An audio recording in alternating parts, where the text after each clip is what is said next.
All right, today's Power Per Warrior blog is I'm out at our park around here with a big fishing net of the birds that you hear in the house all the time when I'm posting. Got out. So the neighbors said they heard the birds chirping in the park. So here's where I am at the park. There's the swings and here's the path and here's my net to catch the bird. Today's scripture reading was Jacob leaving Laban, and he takes off in the middle. He escapes basically. He leaves without Laban knowing it.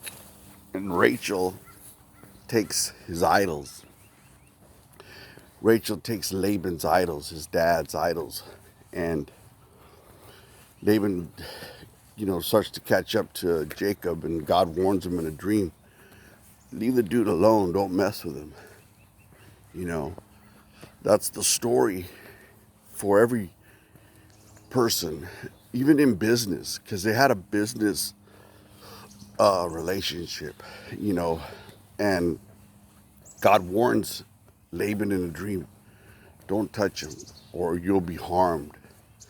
So Laban catches up with Jacob and he's like, why'd you leave? Why'd you take off my kids and my daughters? I could at least throw a party. He gives this whole thing about what he would have done for them and made it a great thing. But, Jacob goes, man, you've been burning me all this time. If I told you I was going to leave, you're probably going to take it all back. So I just took off, dude. I already know you.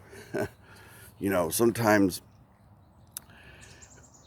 maybe we should just be upfront anyways. Don't try to do things under the shade of night, But here's the park. So they go back and forth, like they make a covenant, they have a covenant meal, sacrifice, and he vows, okay, we'll leave each other alone, we won't be all like we were in the past or whatever. And they set up a stone in a memorial, and one speaks in Hebrew, the other speaks in Aramaic, and it's called the witness, a witness monument, and that God would witness between them. I guess that's how we should always be in life, that we put it in God's hands. We're just like, okay, no matter how much we try and do things, God's always ultimately in control. Even like trying to find this bird in the park with all these trees. I figure just pray the bird finds a new home, maybe flies on somebody's patio. Jesus is talking about a teacher in Matthew's gospel we read today, about a student is not above his teacher and a servant is not greater than the master. If they called me Beelzebub, if they treated me with contempt, the master, how do you think they're going to treat you guys? They treated me bad, they're going to treat you worse. And he says, aren't two sparrows sold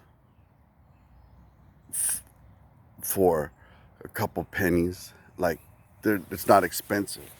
There's not a whole lot of value in sparrows, but he says, our Father knows each and every one when they fall to the ground. God's aware. And it's kind of unique, I guess, today, because here our bird flew out of the cage, flew out the crack of the house because we had left it open just a little bit, and the bird just sneaked through, got out, and we've been chasing it around for 2 days now, over here, over there. We've seen it twice, but God knows. God knows where the bird is. And so basically, it's in God's hands the way I look at it. So Jesus says that don't worry, don't worry. God's got it under control. If we have to get 2 new birds, I guess we get 2 other birds. My wife loved the birds. So the psalm today, well, in Matthew, let me finish Matthew, because John the Baptist's disciples come up to Jesus and they start asking him, are you the one, or are you the Messiah? Are we to wait for someone else? And Jesus basically just says, hey, go back and tell them what you see and what you hear. What you see and what you hear. The dead are raised to life, the blind see, the lame walk. The gospel is preached to the poor. Blessed is he who does not take offense to me. I guess sort of like me, I guess God's going to move the way he's going to move. God's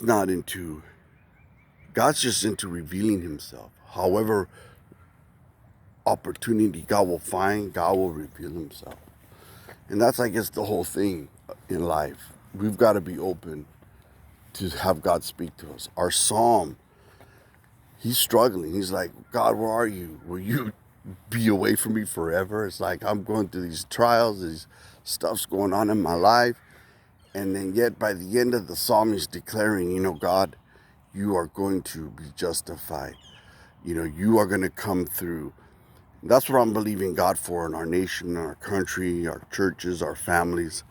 God's promises will come to pass.